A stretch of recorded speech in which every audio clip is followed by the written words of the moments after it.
Hi friends, welcome back to the channel. నేను మీ తరుణ్. ఈ రోజు మన వీడియోలో ఈ ఐక్యూ Z11 ని ఇన్ డీటెయిల్ రివ్యూ చూద్దాం. దీంతో పాటు వీళ్ళు ఐక్యూ బడ్స్ ని కూడా లాంచ్ చేస్తున్నారు. ఈ బడ్స్ గురించి కూడా నేను డీటెయిల్ రివ్యూ ఇస్తాను. ఇనిషియల్ గా ఐక్యూ Z11 ని Z10 తో కంపేర్ చేసేసుకుంటే ఏమన్నా అప్గ్రేడ్స్ జరిగినాయి అని చెప్పంటే అఫ్ కోర్స్ జరిగినాయి. కాకపోతే దాంతో పాటు ప్రైస్ కూడా పెరిగింది. ఇప్పుడు మనం ఉన్న సిచ్యువేషన్ లో చూసుకుంటే ఫీచర్స్ తో కంపేర్ చేస్తే ప్రైస్ ఇంకా ఎక్కువ పెరుగుతున్నాయి. ఇప్పుడు నాకు కూడా తెలియదు నేను ఏం ప్రిడిక్ట్ చేస్తున్నాను ఏంటనేది నేను వీడియో చివరిలో చెప్తా. ఫోన్ లాంచ్ అయ్యేది 20వ తారీఖు ఆగస్టు. నేను ఈ వీడియోని రికార్డ్ చేస్తుంది 18వ తారీఖు నైట్ అరౌండ్ 9:30 అవుతుంది. కమెంట్ సెక్షన్ లో డిస్క్రిప్షన్ లో నేను ప్రైజెస్ మెన్షన్ చేస్తాను. మీకు వర్కౌట్ అవుతుంది అనుకుంటే పిక్ చేసుకోండి, లేకపోతే లేదు. లేట్ చేయకుండా ఫస్ట్ మనం ఐక్యూ Z11 అన్బాక్సింగ్ తో స్టార్ట్ చేద్దాం. బాక్స్ చూసుకుంటే టిపికల్ గా ఐక్యూ Z సిరీస్ బాక్స్ ఎలా అయితే ఉంటుందో same kind of box. Left and right sides iQOO అని మెన్షన్ చేస్తుంది. టాప్ లో 12GB 256GB అని మెన్షన్ చేశారు. నా దగ్గర ఉన్నది special colour aurora green colour ఉంది. ఇంకా బ్యాక్ సైడ్ ప్రైస్ కొట్టేశారు. మనం కూడా సీల్ కొట్టేసి బాక్స్ ఓపెన్ చేసేద్దాం. ఫస్ట్ ఇనిషియల్ గా మనకి బాక్స్ లో ఫోనే కనబడుతుంది. ఒక్కసారి దీని చేతిలో తీసుకొని అన్రాప్ చేసేద్దాం. ఫోన్ చేతుల్లో ఇది కర్వ్డ్ డిస్ప్లే కాబట్టి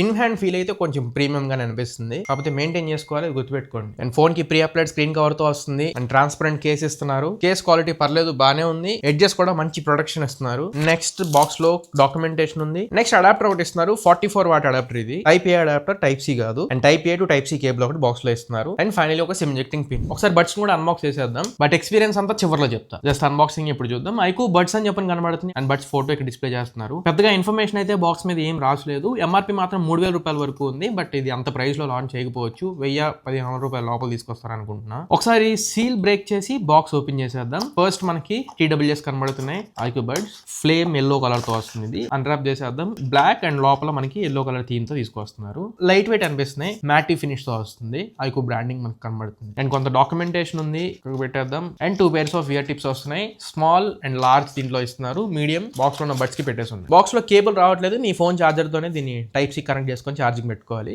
కేబుల్ లేదు. మొట్టమొదటిది ఇది కర్వ్డ్ డిస్ప్లే కాబట్టి కొంచెం యూవీ స్టిక్కర్స్ ఇచ్చుంటే బాగుండేది. యూవీ గ్లాసెస్ అట్లాంటివి వేయించుకునేటప్పుడు ఆ యూవీ స్టిక్కర్స్ యూస్ చేసుకునే వాళ్ళం. యూవీ స్టిక్కర్స్ ఒకటి రావట్లా. రెండోది చార్జర్ 44 వాట్ కి డౌన్ గ్రేడ్ అయింది. నెక్స్ట్ ఇంకా ఫోన్ గురించి మాట్లాడుకుందాం. డిజైన్ అండ్ బిల్డ్ క్వాలిటీతో మొదలు పెడతా. డిజైన్ మాత్రం చాలా స్లిమ్ అనిపిస్తుంది. ఫోన్ 7.9mm థిక్నెస్ తో వస్తుంది. కర్వ్డ్ డిస్ప్లే కాబట్టి మీకు చాలా స్లిమ్ ఫీల్ మీకు అనిపించింది. అండ్ వెయిట్ కూడా మరీ అంత హెవీ వెయిట్ కాదు, మరి అంత లోయర్ వెయిట్ కాదు. 199 grams తో వస్తుంది. ఇది ఆల్మోస్ట్ 200 grams అని చెప్పొచ్చు. వాటర్ రెసిస్టెంట్ పరంగా ఇది IP68 and IP69 complete dust and water resistant తో వస్తుంది. జెట్ స్పీడ్ లో వాటర్ కొట్టినా కానీ ఈ ఫోన్ కి ఏం కాదు. కాకపోతే డ్యామేజ్ అయింది అనుకోండి, వాటర్ డ్యామేజ్ అయిన ఏదైనా మీకు సర్వీస్ సెంటర్ లో వారంటీ క్లెయిమ్ అవుతుంది. అది గుర్తుపెట్టుకోండి. ఈ బ్రాండ్ అనే కాదు, ఏ బ్రాండ్ అయినా. రెండోది మిలిటరీ గ్రేడ్ స్టాండర్డ్ ప్రొటెక్షన్ ఉంది. ఎటువంటి టెంపరేచర్స్ లో అయినా కానీ ఈ ఫోన్ సర్వైవ్ అవ్వగలదు. మూడోది స్క్రీన్ ప్రొటెక్షన్ పరంగా స్కాట్ ఆల్ఫా ప్రొటెక్షన్ తో వస్తుంది. బిల్డ్ అయితే సైడ్ మొత్తం కూడా ఇది ప్లాస్టిక్ పాలికార్బోనేట్ ఫ్రేమ్ తో వస్తుంది. బ్యాక్ సైడ్ కూడా ప్లాస్టిక్ కాంపోజిట్ షీటే. బిల్డ్ క్వాలిటీ అయితే average build quality, but certifications better ఉన్నాయి. నెక్స్ట్ ఇప్పుడు మోస్ట్ ఇంపార్టెంట్ దీంట్లో పర్ఫార్మెన్స్ అండ్ ప్రాసెసర్ గురించి మాట్లాడుకుందాం. కొత్త ప్రాసెసర్ దీంట్లో యూజ్ చేస్తున్నారు. ఇండియాలో ది ఫస్ట్ ఫోన్ అని చెప్పొచ్చు. MediaTek Dimensity 7500 టర్బో ప్రాసెసర్ తో వస్తుంది. ఇది 2.6 GHz ప్రైమరీ క్లాకింగ్ స్పీడ్ ఉన్న ప్రాసెసర్. కొత్త GPU అండ్ కొత్త NPUs దీంట్లో యూజ్ చేయడం జరిగింది. AI ఇంకా ఫాస్ట్ ప్రాసెసింగ్ కోసం NPU వీళ్ళు MediaTek వాళ్ళ కొత్త 8th జనరేషన్ NPU యూజ్ చేయడం జరిగింది. ఇది 2 times లాస్ట్ జనరేషన్ ప్రాసెసర్ తో కంపేర్ చేస్తే బెటర్ పర్ఫార్మ్ చేస్తుంది. అండ్ ఐక్యూ Z10 లో ఉన్న Snapdragon 7S Gen 3 ప్రాసెసర్ తో కంపేర్ చేసి చూసుకుంటే 1.5x టైమ్స్ బెటర్ దీంట్లో NPU రన్ అవ్వగలుగుతుంది. RAM and ROM కాన్ఫిగరేషన్స్ కూడా LPDDR4X RAM తో వస్తుంది. UFS 3.1 స్టోరేజ్ టైప్ తో. Last generation iQOO Z10 UFS 2.2 storage type ఉండేది. ఈసారి UFS 3.1 స్టోరేజ్ టైప్ వచ్చారు. పర్లేదు, బాగానే ఉన్నట్లు అనిపిస్తుంది. ఇప్పుడు ఒకసారి రియల్ లైఫ్ లో ఎలా ఉంది ఏంటంటే దాని గురించి మాట్లాడతా. First day to day activities కి జనరల్ యూసేజ్, మోడరేట్ యూసేజ్ చేసుకునే వాళ్ళ కోసం అయితే అసలు ఎటువంటి డౌట్ పెట్టుకోకర్లేదు. చక్కగా హ్యాండిల్ చేస్తుంది. నా దగ్గర ఉన్న variant 12GB variant. 8GB variant నేను బ్రీఫింగ్ వెళ్ళినప్పుడు అక్కడ చెక్ చేశాను. రెగ్యులర్ గా యూస్ చేసుకునే వాళ్ళకైతే పెద్ద డిఫరెన్స్ ఏం లేదు. మల్టీ టాస్కింగ్ పరంగా కూడా బ్యాక్గ్రౌండ్ లో మల్టిపుల్ యాప్స్ నేను పెట్టి చూసాను. పెద్ద హెవీ గ్రాఫిక్స్ ఉన్న గేమ్స్ తప్పించి రెగ్యులర్ గా మనం యూస్ చేసుకునే యాప్స్ అయితే మెమరీలో ఉంచుకోగలుగుతుంది. బట్ గేమ్స్ ఆడుకునే వాళ్ళకి అనుకుంటే మాత్రం మినిమల్ గేమ్స్ అయితే హ్యాండిల్ చేస్తుంది. BGMI లాంటి game example extreme smooth extreme support ఉంది. అంటే 60 FPS లో మీరు ఒక 1 hour లోపల ఆడుకుంటాను అనుకుంటే పర్లేదులే, కానీ అంతకు మించి ఆడుకుంటాను అనుకుంటే మీకు అంత మంచి ఎక్స్పీరియన్స్ అనిపించకపోవచ్చు. ఇది కంప్లీట్లీ గేమింగ్ సెంట్రిక్ ఫోన్ అయితే కాదు. మోడరేట్ యూసేజ్ చేసుకునే వాళ్ళకి తీసుకొచ్చినట్లు అనిపిస్తుంది. టెంపరేచర్స్ అయితే ఎక్సీడ్ అవ్వట్లేదు. 3800mm² vapour chamber cooling system దీంట్లో యూస్ చేశారు. ఫస్ట్ టైం అని చెప్పొచ్చు Z సిరీస్ లో vapour chamber cooling system use చేయడం. Z10 లో లేకపోతే అంతకు ముందు వచ్చినవన్నీ కూడా గ్రాఫైట్ షీట్ తో వచ్చేవి. Z10 లో మీకు 1500mm² గ్రాఫైట్ షీట్ ఉంటుంది. ఇందులో మీకు 3800mm² vapour chamber cooling system ఉంది. కెమెరాస్ ఎక్కువ యూస్ చేశా అండ్ గేమ్స్ కూడా ఎక్స్ట్రీమ్ ఒక 2 hours వరకు యూస్ చేశాను. అప్పుడు కూడా మీకు కొంచెం లిటిల్ వార్మర్ అనిపిస్తుంది, కానీ పెద్దగా హీట్ అయ్యే అబ్జర్వేషన్స్ అయితే నేనేం చూడలేదు. AnTuTu scores, CPU throttling test ఇవి కూడా రన్ చేశా. 1.1 million వరకు AnTuTu ఇది రన్ చేయగలిగింది. CPU థ్రాట్లింగ్ టెస్ట్ అరౌండ్ 85% దగ్గరగా వచ్చింది. అది రియల్ లైఫ్ లో మనకి ఎక్కడ ఎఫెక్ట్ అయితే చూపించట్లేదు. అప్గ్రేడ్ పరంగా అయితే ANTU last generation iQOO Z అని చూసుకుంటే నాకు అరౌండ్ అది 8 lakh 9 lakh దగ్గరలోనే వచ్చింది. పర్ఫెక్ట్ గుర్తులేదు, నేను ఒకసారి బీరోల్ వేస్తాను లాస్ట్ ఇయర్ వీడియోలో. ఈ Z11 మాత్రం మీకు 1.1 million వరకు వచ్చింది. అంటే స్నాప్డ్రాగన్ 7S Gen 3 తో కంపేర్ చేస్తే 7500 టర్బో బాగా పర్ఫార్మ్ చేసింది. అండ్ వెరీ సారీ వీడియో మధ్యలో వచ్చి డిస్టర్బ్ చేస్తున్నా. 3 lakh సబ్స్క్రైబర్స్ కి చాలా దగ్గరలో ఉన్నాం. కొంచెం సబ్స్క్రైబ్ చేసుకుని సపోర్ట్ చేయండి, ఇంకా బెస్ట్ కాంటెంట్ ఇస్తా, నాది గ్యారంటీ. అండ్ వీళ్ళు ఏదైతే మెయిన్ ఫోకస్డ్ గా AI ఫీచర్స్ ని తీసుకొచ్చారో, AI creations, AI translation, AI captions and last but not the least circle to search 2.0, ఈ 4 కూడా చక్కగా పర్ఫార్మ్ చేస్తున్నాయి. బట్ నాకు రియల్ వరల్డ్ లో బాగా యూస్ఫుల్ అనిపించింది AI క్యాప్షన్స్. ఒకవేళ మీరు ఆన్లైన్ క్లాసెస్ లాంటివి ఏమైనా తీసుకుంటున్నారు అనుకోండి, మీకు రన్నింగ్ నోట్స్ పక్కన నోట్స్ పేపర్ పెన్ మనం పెట్టుకొని రాసుకుంటూ ఉంటాం కదా, వాళ్ళు ఏం చెప్పారు ఏంటి మర్చిపోకుండా, అలా చేయకుండా పక్కన AI క్యాప్షన్స్ మీరు ఆన్ చేసి పెట్టారంటే క్లాస్ జరిగినట్లు కింద మనకి నోట్ అయిపోతూ ఉంటుంది, మీకు కింద కనపడుతూ ఉండిద్ది. స్ప్లిట్ విండోలో మనం పెట్టుకోవచ్చు. లాస్ట్ లో సేవ్ కొడితే నోట్స్ లో అది మొత్తం క్లాస్ లో ఏమేమి జరిగింది మొత్తం అక్కడ సేవ్ అయిపోయింది. దాన్ని మనం సమరైజ్ చేసుకోవచ్చు, బుల్లెట్ పాయింట్స్ లో మార్చుకోవచ్చు, మెయిన్ సబ్ హెడ్డింగ్స్ వరకు పెట్టుకొని షార్ట్ ఎండ్ చేసుకోవచ్చు, అలా రకరకాలుగా యూజ్ చేసుకోవచ్చు. అండ్ అదర్ లాంగ్వేజ్ లో మీరు ఒకవేళ యూట్యూబ్ లో ఇప్పుడు ఎగ్జాంపుల్ గా నేను షార్ట్ వీడియో ఒకటి చేశాను, అందులో థర్మోడైనమిక్స్ గురించి చూపించా. అన్ఫార్చునేట్లీ వీడియో హిందీలో ఉంది లేదా తమిళ్లో ఉంది, మనకు అర్థం కాదు, దాన్ని మనం ఇంగ్లీష్ లో ట్రాన్స్లేట్ చేసుకోవాలనుకున్నా ఈ AI క్యాప్షన్స్ మనం యూజ్ చేసుకోవచ్చు. On the spot real time లో without any further delay 2-3 seconds లో మొత్తం మీకు అక్కడ కంటెంట్ కింద డిస్ప్లే అయిపోతుంది. స్టూడెంట్స్ కంప్లీట్లీ గేమింగ్ మీద కాకుండా కొంచెం రియల్ లైఫ్ లో మనకి యూజ్ అయ్యే ఈ ఫీచర్స్ కూడా ఒకసారి అవి కూడా చెక్ చేయండి. నెక్స్ట్ ఇంకా దీంట్లో డిస్ప్లే గురించి మాట్లాడుకుందాం. టాలర్ డిస్ప్లే అని చెప్పొచ్చు. ఐక్యూ 15 ని చూసినట్లు మనకు అనిపించింది. అంటే డిస్ప్లే అంత సైజ్ ఉండిద్ది, ఆల్మోస్ట్ ఐక్యూ 15 అంత సైజు. 6.83 స్క్రీన్ తో వస్తుంది. 1.5K resolution display, but curved AMOLED display తో వచ్చింది. అది గుర్తుపెట్టుకోండి. కొంతమందికి ఫ్లాట్ AMOLEDs ఇష్టపడుతూ ఉంటారు, ఫీల్ లుక్ ప్రీమియం గా అనిపించడం కోసం ఇంకా వీళ్ళు ఈ కర్వ్డ్ AMOLED డిస్ప్లే తోనే స్టిక్ అయి ఉన్నారు. 144 Hz రిఫ్రెష్ రేట్ కి సపోర్ట్ చేస్తుంది. HDR10+ కి సపోర్ట్ చేసిద్ది. 1.5K రెజల్యూషన్ డిస్ప్లే తీసుకురావడం మళ్ళీ మేజర్ చేంజ్ అని చెప్పొచ్చు. అంటే last generation display IQ Z10 లో నీకు నార్మల్ గా ఫుల్ HD ప్లస్ ఉండేది, ఇందులో అప్గ్రేడ్ చేసి 1.5K రెజల్యూషన్ డిస్ప్లే తీసుకొచ్చారు. 2000 nits పీక్ బ్రైట్నెస్ నిట్స్ తో వస్తుంది. డిస్ప్లే విజిబిలిటీ ఇండోర్ లో మోర్ దాన్ ఎనఫ్ అనిపించింది. బట్ మీరు ఒకవేళ పీక్ సన్లైట్ లో వెళ్ళినట్లయితే పర్లేదు, చూడడానికి అయితే మనకి విజిబిలిటీ బాగానే ఉంది. మరీ అంత ఎక్కువ వస్తుంది అన్నట్లు ఏమి అనిపించదు, కానీ సరిపడా ఉందని చెప్పొచ్చు. And display density 449 pixels per inch డెన్సిటీతో వచ్చింది. అదొక్కటి నాకు చాలా బాగా అనిపించింది. ఇప్పుడు ఏవైతే ఫోన్స్ లాంచ్ అవుతున్నాయో అవన్నీ కూడా 400 pixels per inch డెన్సిటీ దగ్గరలో తీసుకొస్తున్నారు అంతే. 449 ఉంది అంటే కలర్స్ ఈవెన్ వైబ్రెంట్ కనబడితే true to the I colours అన్నట్లు మనకు అనిపించింది. అండ్ డీప్ కలర్స్ ఎవరైనా అబ్జర్వ్ చేసే వాళ్ళు ఎవరైనా ఉంటే మాత్రం ఖచ్చితంగా కాంట్రాస్ట్ లెవెల్స్ చాలా డీప్ గా కనబడతాయి. అండ్ AGI's లో లైట్ ప్రొటెక్షన్స్ కూడా ఉన్నాయి. బ్లూ లైట్స్ ఏమైనా ఉంటే వాటిని కూడా ఫిల్టర్ చేస్తూ ఉంటుంది కళ్ళకి ఇబ్బంది లేకుండా. అండ్ HDR సర్టిఫికేషన్స్ అయితే అన్ని ఉన్నాయి. నెట్ఫ్లిక్స్ లో HDR కాంటెంట్ మనం స్ట్రీమ్ చేసుకోవచ్చు. అమెజాన్ ప్రైమ్ లో HD అండ్ HDR రెండు కాంటెంట్ మనం స్ట్రీమ్ చేసుకోవచ్చు. అదర్ ప్లాట్ఫామ్స్ OTT ఏమైనా ఉంటే వాటిలో కూడా HD wide own L1 certification కూడా ఉంది. ఇంకా finger print sensor, in display finger print sensor తో వస్తుంది. నాకు అంత ఫాస్ట్ ఉన్నట్లు అనిపించలేదు, ఇంకా ఫాస్ట్ ఉండొచ్చు. మీకు జస్ట్ ఇలా ట్యాప్ చేస్తున్నారు అనుకోండి, అట్లీస్ట్ ఒక సెకండ్ మనం అలా పెడితే గానీ అన్లాక్ అవుతుంది. నాకు అన్లాకింగ్ ఒకటి అంత కంఫర్టబుల్ అనిపించలే. ఒక 10 సార్లు నేను అన్లాక్ చేస్తాను అనుకోండి, ఇలా ఒక 4-5 సార్లు నేను మళ్ళీ పెట్టాల్సి వస్తుంది. అంటే ఫింగర్ ప్రింట్ రీడ్ చేయడానికి టైం కొంచెం ఎక్కువ తీసుకుంటుంది అన్నట్లు అనిపించింది. ఇప్పటి వరకు మనం చూసిన ఫోన్ అన్ని కూడా ఒక హాఫ్ సెకండ్ కూడా పట్టవు, వెంటనే మనం అన్లాక్ అయిపోతాయి. బట్ ఇదేంటంటే అలా మీకు పెట్టి కాసేపు ఉంచాల్సి వస్తుంది. అదొకటి కొంచెం యాక్యురేట్ గా ఇంకొంచెం ఫాస్ట్ గా ఉంటే బాగుండేది అనిపించింది. అండ్ ఫింగర్ ప్రింట్ ప్లేస్మెంట్ కూడా నాకు అంత పర్ఫెక్ట్ ఉన్నట్లు అనిపించలేదు. ఇది బేసిక్ గా పెద్ద ఫోన్, ఇది 6.83 inch ఉన్న స్క్రీన్ ఫోన్. సో ఎంత కష్టపడినా కానీ ఈ ఫోన్ ఫింగర్ ప్రింట్ కింద దాకా తీసుకురావాలంటే సాహసం అనే చెప్పాలి. నెక్స్ట్ ఇంకా extra features like NFC air blaster గురించి మాట్లాడితే, ఇందులో NFC లేదు. మీరు ఒకవేళ ట్యాప్ టు పే ఫీచర్స్ ఏమన్నా, కాంటాక్ట్లెస్ పేమెంట్స్ ఏమైనా చేయాలనుకుంటే NFC దీంట్లో లేదు. ఎయిర్ బ్లాస్టర్ సపోర్ట్ ఉంది, రేర్ మౌంటెడ్ ఎయిర్ బ్లాస్టర్. మీరు ఒకవేళ AC, టీవీ సెటప్ బాక్స్ ఇట్లాంటివి ఏమైనా కంట్రోల్ చేసుకోవాలనుకుంటే స్మార్ట్ రిమోట్ యాప్ ఉంటుంది, దాన్ని యూస్ చేసుకుని మీరు ఫోన్ రిమోట్ లాగా యూస్ చేసుకోవచ్చు. నెక్స్ట్ స్పీకర్స్, ఇందులో స్టీరియో స్పీకర్స్ తో వస్తుంది. సపరేషన్ కూడా పర్లేదు, బాగానే అనిపిస్తుంది. బాటమ్ అరౌండ్ 65%, టాప్ నుంచి అరౌండ్ 35% దాకా వస్తున్నట్లు మీకు అనిపించింది. ఎక్స్పీరియన్స్ అయితే బాగా అనిపించింది. ఐక్యూ Z10 లో మీకు సింగిల్ స్పీకర్ ఉండేది, mono speaker. But good thing ఈసారి వీళ్ళు స్టీరియో అట్లీస్ట్ చేంజ్ చేశారు.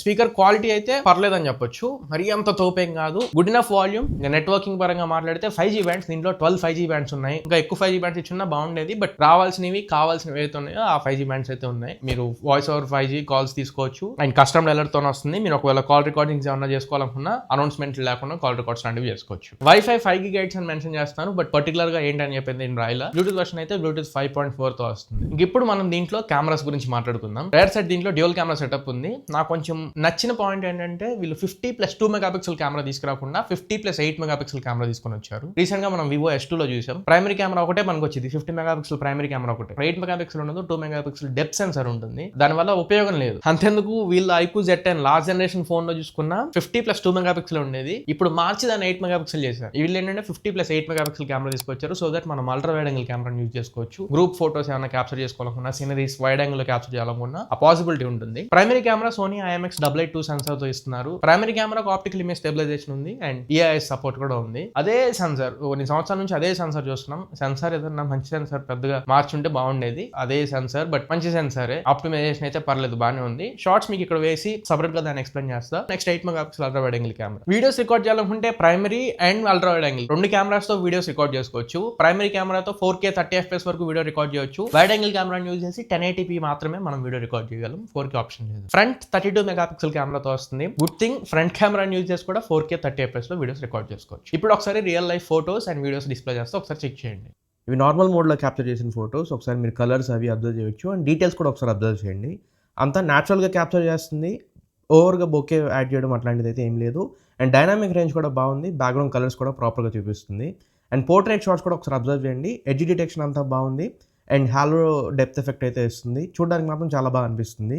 1.5 2x మంచి ఫొటోస్ క్యాప్చర్ అవుతున్నాయి. లో లైట్లో ఫొటోస్ కూడా మీరు ఒకసారి అబ్జర్వ్ చేయొచ్చు. ఆరో లైట్ ఒకటి యూజ్ చేయడానికి ట్రై చేయండి. ఆరో లైట్ యూజ్ చేసుకుంటే మీకు ప్రాపర్ లైట్ ఇంటేక్ ఉంటుంది అండ్ మంచి ఫొటోస్ క్యాప్చర్ అవుతాయి. అండ్ పోర్ట్రేట్ షాట్స్ కూడా ఒకసారి మీరు అబ్జర్వ్ చేయొచ్చు. ఆల్మోస్ట్ మంచి ఫొటోసే వస్తున్నాయి. అవుట్ ఆఫ్ 10 ఒక 2-3 ఫొటోస్ అటు ఇటు అవుతున్నాయి. And rear camera video sample వేస్తున్నా, ఒకసారి అబ్జర్వ్ చేయండి. డే లైట్లో అయితే మాత్రం వీడియో శాంపిల్ చాలా బాగుంది. లో లైట్లో వచ్చేటప్పటికి కొంచెం ఇంకా లైట్ ఇంటేక్ బెటర్గా తీసుకుంటే బాగుంటుంది అన్నట్లు అనిపించింది.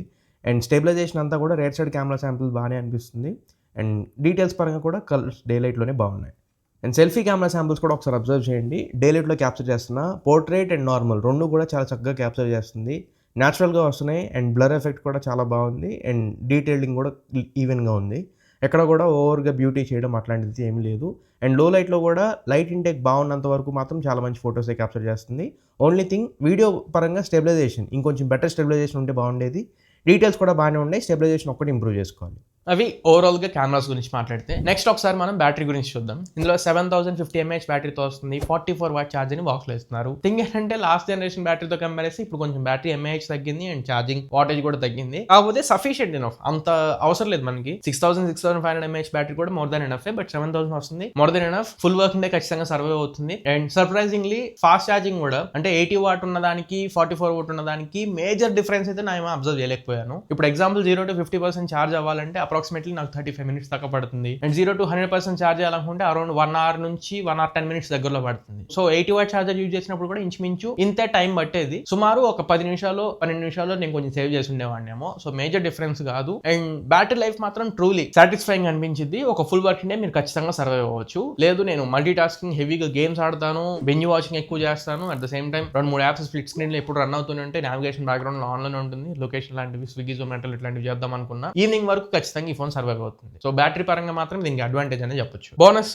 మీకు ఒకవేళ గేమ్స్ ఆడుకునే వాళ్ళనుకుంటే మాత్రం బైపాస్ ఛార్జింగ్ సపోర్ట్ కూడా ఉంది. ఈ ఫోన్ ని మీరు ఛార్జ్ పెట్టుకుని ఆడుకోవచ్చు. నెక్స్ట్ ఇంకా OS and update policies Android versions గురించి మాట్లాడదాం. ఇది Origin OS 6 తో వస్తుంది, based on Android 16. And Origin Island కానివ్వండి, ఆఫీస్ కిట్ కానివ్వండి, షేక్ టు షేర్ కానివ్వండి, ఇట్లాంటి ఫీచర్స్ అన్ని కూడా దీంట్లో ఉన్నాయి. ఆండ్రాయిడ్ వర్షన్స్ ఇందా చెప్పాక Android 16 తో వస్తుంది, but July security patch run అవుతుంది. ఇప్పుడు మనం ఆగస్ట్ లో ఉన్నాం, ఒక 1 month వెనక ఉంది. ఆగస్ట్ అయిపోయడానికి మేబీ ఆగస్ట్ సెక్యూరిటీ ప్యాచ్ కూడా రావచ్చు. అప్డేట్ పాలసీ వీళ్ళు 3+5 years అప్డేట్ పాలసీని మెన్షన్ చేస్తున్నారు. ఇది కూడా కొంచెం ఎక్స్టెండ్ చేశారు. ఎప్పుడు ఏంటంటే మీకు 2+4 years 2+3 years ఇట్లా తీసుకొచ్చేవాళ్ళు. ఈసారి 3+5 years అప్డేట్ పాలసీని ప్రామిస్ చేస్తున్నారు. గుడ్ థింగ్ అని చెప్పొచ్చు. ఇది ఓవరాల్ గా iQOO Z11 కి సంబంధించిన complete information, real life experience. ఒకసారి సింపుల్ గా iQOO Z10 కి Z11 కి జరిగిన మేజర్ చేంజెస్ ఏంటో చెప్పేస్తా. ఫస్ట్ థింగ్ ప్రాసెసర్ పరంగానే Z10 లో మీకు Snapdragon 7S Gen 3 ప్రాసెసర్ ఉండేది. దాంతో కంపేర్ చేస్తే 7500 టర్బో ప్రాసెసర్ మంచి గుడ్ ఇనఫ్ పర్ఫార్మెన్స్ ఇస్తుంది. ఎగ్జాంపుల్ Antutu పరంగా కానివ్వండి, గేమింగ్ పరంగా కానివ్వండి, day to day activities everything upgrade అనే చెప్పొచ్చు. రెండోది ర్యామ్ అండ్ రోమ్ కాన్ఫిగరేషన్స్ లో ర్యామ్ సేమ్ అనుకోండి, బట్ స్టోరేజ్ టైప్ UFS 3.1 తో వస్తుంది Z11.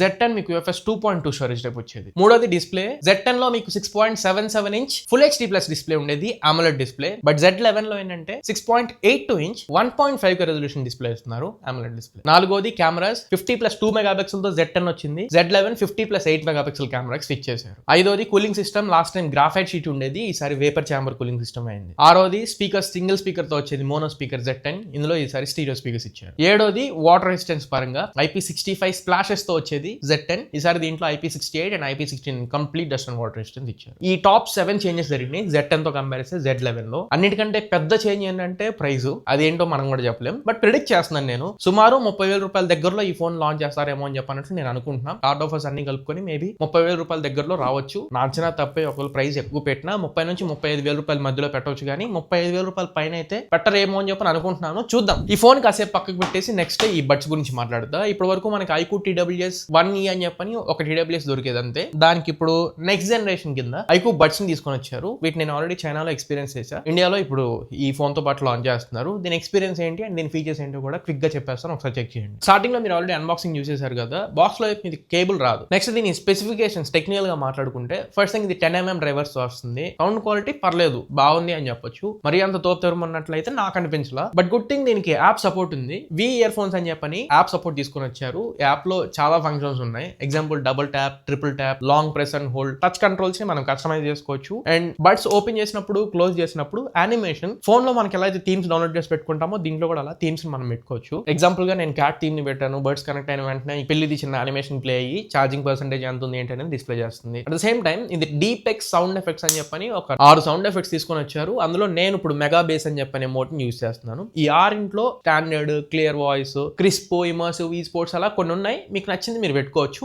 బేస్ మోడ్ లో పెట్టుకుంటే ఏంటంటే కొంచెం ఎక్స్ట్రా బేస్ వస్తుంది. అండ్ డ్యూయల్ డివైస్ కనెక్షన్ కూడా సపోర్ట్ ఉంటుంది. మీరు ఒకేసారి 2 ఫోన్స్ కి కనెక్ట్ చేసుకోవచ్చు. నేను iQOO Z11 కి కనెక్ట్ చేశాను అండ్ iQOO 15 కి కనెక్ట్ చేశాను. 2 ఫోన్లు కాకపోయినా ఒక ల్యాప్టాప్, ఒక ఫోన్ అయినా మీరు కనెక్ట్ చేసుకోవచ్చు. అండ్ గేమ్స్ ఆడుకునే వాళ్ళకి 42 milliseconds అల్ట్రా లో లేటెన్సీతో వస్తుంది. అండ్ కొన్ని ఎక్స్ట్రా ఫీచర్స్ ఉన్నాయి. రిమోట్ కెమెరా కంట్రోల్ లాగా యూస్ చేసుకోవచ్చు. మనం దూరంగా ఉన్నాం అనుకోండి, బడ్స్ మీద డబుల్ ట్యాప్ చేయగానే ఫోటో క్యాప్చర్ అవుతుంది. అండ్ చాలా మందికి ఉండే మేజర్ డౌట్ కాల్స్ పరంగా, దీంట్లో డ్యూయల్ మైక్స్ తో వస్తుంది. యాక్టివ్ నాయిస్ క్యాన్సిలేషన్ అయితే దీంట్లో ఏం లేదు. అండ్ ENC కూడా దీంట్లో ఏం లేదు. అండ్ స్పేషల్ ఆడియో సపోర్ట్ కూడా తీసుకొచ్చారు. కాకపోతే ఫ్లాగ్షిప్ ఫోన్స్ కి మాత్రమే సపోర్ట్ ఉంటుంది. అండ్ IP54 స్ప్లాష్ రెసిస్టెంట్ కి సపోర్ట్ చేసింది. జస్ట్ వాన చినుకులు తుప్పర్లు పడితే సర్వైవ్ అయ్యేది, కానీ కంప్లీట్ వాటర్ లో అయితే సర్వైవ్ అవ్వదు. ఫైండ్ మై ఇయర్ బడ్స్ లాంటి కొన్ని ఫీచర్స్ ఉన్నాయి. ఒకవేళ బడ్స్ ఒక బడ్ కానీ ఏదైనా పోగొట్టుకుంటే మనం దాని లొకేషన్, లాస్ట్ లొకేషన్ అయితే ఫోన్ లో సేవ్ అయ్యి ఉంటుంది. అక్కడ వెళ్తే ఆటోమేటిక్ గా బ్లూటూత్ తో పేర్ అయ్యేది కాబట్టి ఫైండ్ మై ప్లే సౌండ్ అని క్లిక్ చేయగానే ఈ బడ్స్ నుంచి బీప్ సౌండ్ వచ్చింది. ఆ సౌండ్ తో మన బడ్ పడిపోయిందని వెతుక్కోవచ్చు. ఫీచర్స్ అన్ని చెప్పిన తర్వాత మీకు సౌండ్ క్వాలిటీ ఎలా అనిపించింది ఏంటి అనేది కూడా చెప్తాను. ఫిట్ అండ్ కంఫర్ట్ పరంగా అయితే ఒక్కొక్క బడ్ వచ్చేసి 3.8 grams తో వస్తుంది. సో లైట్ వెయిట్ అనిపించింది. మరి మీకు అంత హెవీగా లేకపోతే మీకు పట్టేసినట్లయితే ఏమనిపించదు. ప్రాపర్ ఫిట్టింగ్ ఉన్నట్లే మీకు అనిపించింది. అండ్ టచ్ సెన్సిటివిటీ కూడా బాగానే ఉంది. టచ్ కంట్రోల్స్ అవి సెలెక్ట్ చేసుకుంటున్నప్పుడు. కనెక్షన్ పరంగా కూడా ఇది బ్లూటూత్ వర్షన్ 6.1 తో వస్తుంది. ఇప్పుడు ఎగ్జాంపుల్ నేను iQOO 15 కి కనెక్ట్ చేయాలనుకోండి, కేస్ ఓపెన్ చేస్తాను, బడ్స్ ని బయటకి తీను, కేస్ ఓపెన్ చేసిన విత్ ఇన్ 1 to 2 seconds మధ్యలో TWS కనెక్ట్ అయిపోతాయి. అండ్ ఫైనలీ ఇప్పుడు ఒకసారి మనం సౌండ్ క్వాలిటీ గురించి మాట్లాడదాం, తర్వాత బ్యాటరీ గురించి చెప్తా. ఇది సౌండ్ అయితే మీకు చెప్పాను కదా, మీకు గుడ్ ఇనఫ్ సౌండ్ క్వాలిటీ వస్తుంది, కానీ ది బెస్ట్ అయితే రావట్లేదు. నేను ఇంకా ఎక్కువ ఎక్స్పెక్ట్ చేశాను. బడ్జెట్ ఇది మేబీ 1000-1500 రూపాయల లోపల తీసుకొస్తారు అనుకుంటా. వోకల్స్ ఇంకొంచెం బెటర్ ఉండి, ఇన్స్ట్రుమెంట్స్ కూడా కొంచెం క్లియర్ అండ్ ఉంటే బాగుండేది అనిపించింది. నాయిస్ క్యాన్సిలేషన్ కూడా ఎలాగో దీంట్లో లేదు. అండ్ డ్రైవర్స్ కూడా 11mm or 12mm డ్రైవర్స్ ఉంటే బాగుండేది. ఇంకా ఫైనల్లీ దీంట్లో బ్యాటరీ గురించి మాట్లాడితే ఇది 50 hours బ్యాటరీ బ్యాకప్ వచ్చింది with case. Buds full charging ఉండి కేస్ కూడా ఫుల్ ఛార్జింగ్ ఉంటే అప్పుడు 50 hours వస్తుంది. ఇవి ఓవరాల్ గా iQOO బడ్స్ కి సంబంధించిన నా ఎక్స్పీరియన్స్. మరి ఈ 2 products లో మీరు ఏ ప్రోడక్ట్ కోసం బాగా వెయిట్ చేస్తున్నారు అండ్ వీటి ప్రైస్ మీరు ఏది గెస్ చేస్తున్నారు కమెంట్ సెక్షన్ లో మీ ఫీడ్బ్యాక్ చెప్పండి. ఈ వీడియో మీకు నచ్చింది అనుకుంటున్నాను, ఖచ్చితంగా ఉపయోగపడింది అనుకుంటున్నా. వీడియో నచ్చితే ఖచ్చితంగా లైక్ చేయండి, మీ ఫ్రెండ్స్ తో షేర్ చేయడానికి ట్రై చేయండి. అండ్ ఛానల్ కి కొత్తగా వస్తే మర్చిపోకుండా ఛానల్ కి సబ్స్క్రైబ్ అవ్వండి. 3 lakhs సబ్స్క్రైబర్స్ కి మనం చాలా దగ్గరలో ఉన్నాం. కొంచెం సబ్స్క్రైబ్ చేసుకుని సపోర్ట్ చేయండి. ఇంకా బెస్ట్ కాంటెంట్ ముందు తీసుకొస్తా. మళ్ళీ ఇంకొక మంచి వీడియోలో కలుద్దాం. అంటే నేను ఈజీ చెప్తాను. Signing off my friends. జై హింద్.